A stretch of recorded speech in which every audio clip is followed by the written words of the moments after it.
మీ ఎలాంటి వ్యాపార ప్రకటనలకైనా వెంటనే మా ఛానల్ సంప్రదించండి. నమస్తే. ప్రస్తుతం మనతో పాటు ప్రముఖ ఆధ్యాత్మికవేత్త, జ్యోతిషరత్న, జ్యోతిష సామ్రాట్ చింతా రుక్మాన్ గదరావు గారు మనతో ఉన్నారు. గురువుగారితో మాట్లాడేద్దాం. నమస్కారం గురుగారు. మాతృదేవోభవ, పితృదేవోభవ, ఆచార్యదేవోభవ. ఓం నమో మాందేశ్వరాయ నమః. గురుగారు, నవంబర్ మాసం విశేషంగా కర్కాటక రాశి వాళ్ళకి ఎలాంటి పరిస్థితులు ఎదురవబోతున్నాయి, స్థితిగతులు ఎలా ఉండబోతున్నాయి, ఎటువంటి పరిహారాలు, దైవారాధన తీసుకుంటే బాగుంటుందంట? 2025 సంవత్సరం నవంబర్ మాసం కర్కాటక రాశి వాళ్లకు మాస ఫలితాలు చెప్పుకునే ముందు ఈ రాశి యొక్క ప్రత్యేకత మనం ప్రతి మాసంలో చెప్పుకుందాము. ఈ రాశి వాళ్ళు చాలా సున్నితమైన వాళ్ళు, స్థిరత్వం తక్కువ ఉన్న వాళ్ళు. ఎందుకంటే ఆలోచన విధాలు మార్పులు చెందుతూనే ఉంటాయి. ఈ రాశ్యాధిపతి మార్పులు చెందుతూ ఉంటాడు. చంద్రుడు, పూర్ణచంద్రుడు 2.5 రోజుకు ఒకసారి రాశి మారిపోవడము, 30 డిగ్రీలు 2.5 డేకి మారిపోతాడు. శనేశ్వరుడు 30 సంవత్సరాలకు మారేటువంటి ఈ యొక్క రాశి చక్రాన్ని వీళ్ళు 30 రోజులకు కంప్లీట్ చేసేస్తారు. ఈ రాశి చంద్రుడు కాబట్టి స్థిరత్వం తక్కువ. సంతోషం వచ్చినా ఎక్కువే, బాధ వచ్చినా ఎక్కువే, ఏది వచ్చినా ఎక్కువే, డౌట్లు ఎక్కువ ఉంటాయి. ఇటువంటి రాశికి ఈ మధ్యనే గ్రహణం అష్టమంలో జరిగింది. అది చాలా ఎక్కువ దుష్ప్రభావం అన్నమాట. ఈ రాశి వాళ్ళకి ఎవరికైనా గ్రహణం జరిగినప్పుడు ఏదైనా చేయకుండా ఉంటే ఖచ్చితంగా నేను చెప్పబోయే పరిహారాన్ని ఖచ్చితంగా చేసుకోవాలి. ఎందుకంటే శనేశ్వరుడు వక్రించి కుంభం వైపు వస్తున్నాడు. కుంభంలో రాహు ఉన్నాడు, కుంభంలో చంద్రుడు వెళ్ళాడు. అంటే శనేశ్వరుడు రాశిలో జరిగింది. కాబట్టి శని కూడా వక్రంలో కుంభం వైపు వస్తున్నాడు.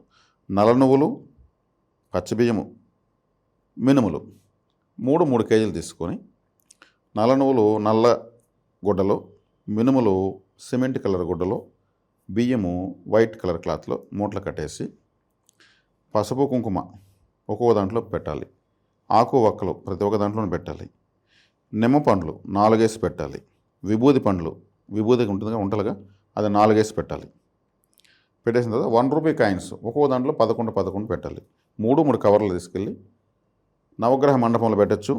లేదు ఎవరైనా స్వీకరిస్తే సద్బ్రాహ్మణుడికి ఇవ్వచ్చు, లేదంటే భిక్షకాలకు ఇచ్చేయచ్చు.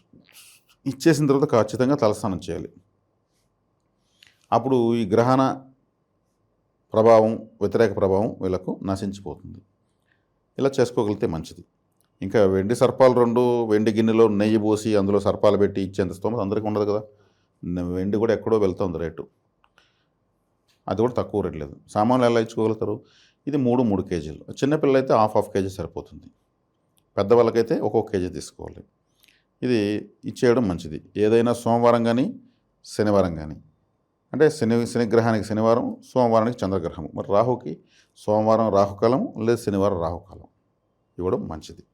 కాబట్టి ఈ త్రిగ్రహ కూటమికి సంబంధించినటువంటి ఈ గ్రహణ ప్రభావం ఉన్నటువంటి ఈ యొక్క ధాన్యాన్ని ఈ విధమైనటువంటి ఒక తంత్రంతో చేసేది మంచిది. ఇది ఈ మాసం వీళ్ళకి చెప్పుకోదగినటువంటి నేను ప్రత్యేకమైన విషయము. తర్వాత మాస ఫలితాలకు వస్తే శుభ అశుభ మిశ్రమంగా ఉంది వీళ్ళకు. శుభము అశుభము 2 మిశ్రమంగా ఉన్నాయి. అష్టమంలో రాహువు ఆకస్మిక స్థానంలో మంచిది కాదు. ఈ రాహుకేతువులు ఈ రవిచంద్రులను గ్రహణ రూపంలో పీడించేవాళ్ళు కాబట్టి వాళ్ళు అష్టమ స్థానంలోకి వచ్చారు. ద్వితీయంలో కేతువు మంచిది కాదు. అదేవిధంగా జన్మలోకి గురువు వచ్చాడు. జన్మలో గురువు ఇప్పుడు ఈ మాసము వీళ్ళకు ఉచ్చస్థితిలో ఉన్నాడు. ఉచ్చస్థితిలో ఉన్నా కానీ వీళ్ళకు అదే శుభాశుభ మిశ్రమం ఉన్నాను కదా. శుభం ఏదైనా ఉందంటే గురువు వల్ల ఉంటుంది, మీదంతా కూడా ఎక్కువ అశుభంగా ఉంటుంది. 9వ స్థానంలో ఉన్నటువంటి శనేశ్వరుణ్ణి గురువు చూడడము కొంచెం దైవబలం పెరిగింది. దైవస్థానం అనేటువంటి మీనరాశిని చూడడం కొంచెం మంచిది. ఇది గురువు చూడడం వల్ల. ఇక 5వ ఇంట్లో ద్వితీయాధిపతి పంచమం ఎవరు? రవి. అదేవిధంగా పంచమాధిపతి పంచమం, వాళ్ళని గురువు చూడడం, ఇది శుభం. కాబట్టి ఇక్కడ కుజ, రవి, గురు గ్రహాలు శుభాన్ని ఇస్తున్నాయి. మిగిలిన గ్రహాలు నామమాత్రమైనటువంటి రిజల్ట్ ఇస్తున్నాయి. వీళ్ళు ఈ గ్రహణ పరిహారంగా ఇది చేసుకోవడం మంచిది. అంటే ఏదో జరిగిపోతుంది కాదు, కనీసం ఒక 4-5 సంఘటనలు, బాధాకరమైన సంఘటనలు, ఏదో ఒక నింద రావడము, చెయ్యని తప్పుకి హట్ అవ్వడము, మానసికంగా వీళ్ళు ఎప్పుడు ఇబ్బంది పడతారని చెప్పాను కదా.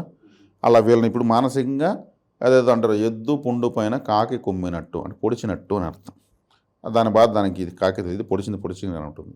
అలా ఏదైనా చూటుపోటి పరిస్థితులు రావడానికి అవకాశం ఉంటుంది.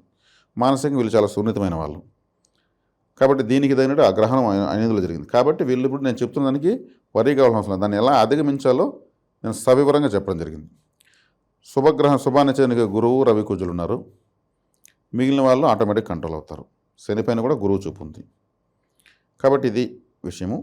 ద్వితీయ స్థానంలో కేతు ఉన్నాడు. ధనపరమైనటువంటి అభివృద్ధి అంతగా ఉండదు.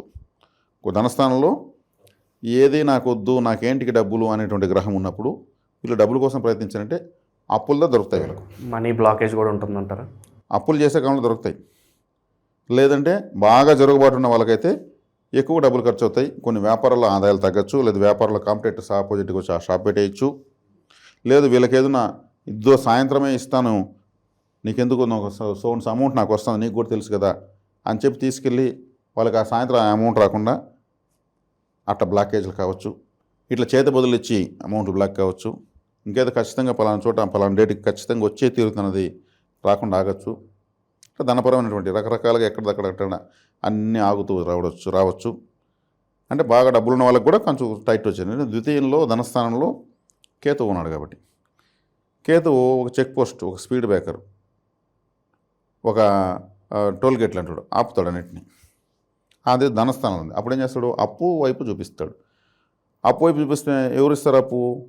గోల్డ్ పెడితే ఇస్తారు. అప్పుడు ఇప్పుడు ఈ టైంలో బంగారాలు పెట్టడము, మళ్ళీ మనకు ఉన్నప్పుడు తీసుకుందాం అనుకోవడము. ఆ పెట్టే టైం కానీ బాగాలేదనుకోండి, అది కుప్పలు తెప్పలకు వడ్డీలు పెరిగిపోతాయి. వాడు 4 ఫోన్లు 4 నోటీసులు ఇస్తాడు, దాన్ని వేలం పెడేస్తాడు. ఊరికే సింపుల్గా పెట్టినాము ఇలా అనుకోలేదు, బంగారం అంతా పోయింది అనుకుంటుంటారు. కాబట్టి ఈ గ్రహణము ప్రభావమే ఎక్కువ ఇక్కడ మెయిన్గా. కాబట్టి ఈ కర్కాటక రాశి వాళ్ళు ముఖ్యంగా దైవస్థానంలో మన జన్మలోకి గురువు వచ్చాడు కాబట్టి ఎక్కువగా వీళ్ళు నన్ను అడిగితే వీళ్ళ కులదేవత కావచ్చు, ఇష్టదేవత కావచ్చు, జాతకరీత్యా జరుగుతున్నటువంటి దశాదేవత కావచ్చు ఎక్కువగా ఆధారపడాలి. ఎక్కువగా ఆధారపడడం చాలా మంచిది. అదేవిధంగా వీళ్ళకి రాశాధిపతి అయినాడు చంద్రుడు, మనకు ఫుడ్ను సూచిస్తాడు. ఆయన బియ్యము అంటేనే చంద్రుడు. కాబట్టి ఎక్కువగా అన్నదానం చేయడం మంచిది. అన్నదానం, నీటి దానం చేయడం మంచిది. ఇది రాశి జలరాశి కాబట్టి నీటి దానం, అన్నదానం చేయడం ఉన్నంతలో వీళ్ళ శక్తి మేర చేయడం చాలా పరిష్కారాలకు దారి చూపిస్తుంది.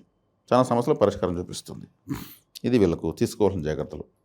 ఉద్యోగస్తులకు ఆశించిన స్థాయి ఫలితాలు ఉంటాయంటే ప్రమోషన్ కావచ్చు, ట్రాన్స్ఫర్లు కావచ్చు, ఏదైతే ఉందో అది ఉన్నాయండి. ఇప్పుడు రవి కుజులు పంచమలో ఉన్నారు.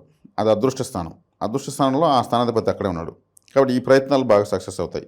ఎవరి సామర్థ్యం మేరకు వాళ్ళు అటువైపు ప్రయత్నించడం మంచిది. ఎందుకంటే ఈ రాశికి రవి కుజులు ఇద్దరు శుభగ్రహాలే. మళ్ళీ ఇంకో శుభగ్రహం గురువు వాళ్ళని చూస్తాడు. కాబట్టి అక్కడ వృత్తి, ఉద్యోగ, వ్యాపారాలకు సంబంధించినటువంటి ప్రయత్నాలు వీళ్ళు ప్రారంభించుకోవచ్చు. ఇక కుటుంబ పరంగా, ప్రేమ వ్యవహారాల పరంగా ఎలా ఉంటుందంటారు? లవ్ అండ్ అఫెక్షన్స్ పరంగా ఓవరాల్గా వాతావరణం, కుటుంబ సభ్యులకి. లవ్ అండ్ అఫెక్షన్ అన్నారు కాబట్టి 5వ స్థానంలో కుజుడు, రవి ఉన్నారు. వాళ్ళు చాలా మాస్ ప్లానెట్స్, రఫ్ అండ్ టఫ్గా ఉంటారు వాళ్ళు. ఇప్పుడు ఒక ఫ్యాన్సీ స్టోరో లేదంటే 1 గ్రామ్ గోల్డ్ జ్యువెలరీనో పెడితే ఒక ఆర్మీ పర్సన్ పెట్టాడు అనుకోండి, రిటైర్డ్ ఆర్మీ, అతను చూడగానే ఆడవాళ్ళకి అసలు కనెక్ట్ అవ్వడు. కొంచెం సీరియస్గా మొరటగా ఉండేవాళ్ళు కనెక్ట్ అవ్వరు. ఆడవాళ్ళు సూటిగా చూసి మగవాళ్ళు అయినా కానీ నాకు పలానా కావాలి అన్నగారు, నాకు కావాలి, ఆ ఫేస్ వాళ్ళకు కూడా లేడీ ఫేస్ ఉండాలి. అర్థమైందా? కాబట్టి ప్రేమానురాగాలు ఎలా పుడతాయి? 5వ స్థానం అంటే ప్రేమ కదా.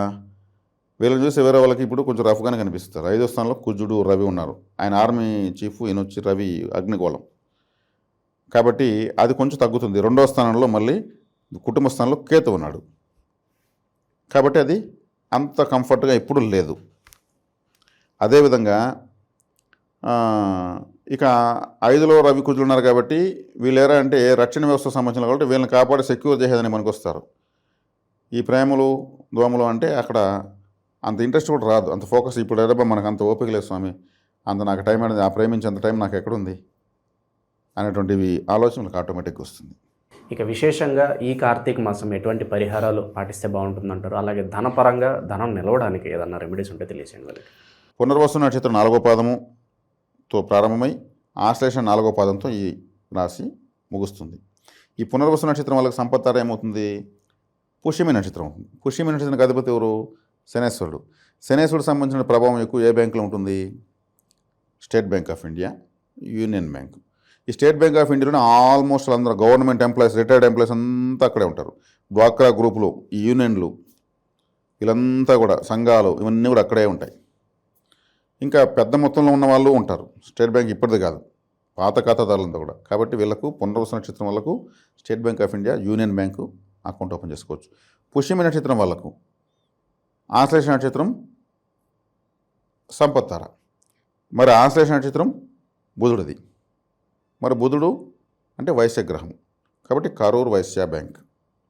బుధుడికి గురువుకి సంబంధించినటువంటి కలర్స్ ఎల్లో గ్రీన్ రెండు కలిపి ఆ బ్యాంక్ యొక్క లోగో. వైశ్య అనేటువంటి పేరు డైరెక్ట్గా వచ్చేస్తుంది. బుధుడు అంటే వైశ్యుడే కాబట్టి కరూర్ వైశ్య బ్యాంకులో ఓపెన్ చేసుకోవచ్చు. మరి ఆశ్లేష నక్షత్రం వాళ్ళు మకా నక్షత్రానికి సంబంధించి అంటే ఇది మకా నక్షత్రము అశ్విని నక్షత్రానికి జన్మతార అవుతుంది. అశ్విని మకా మూల ఈ 3 జన్మతారలు.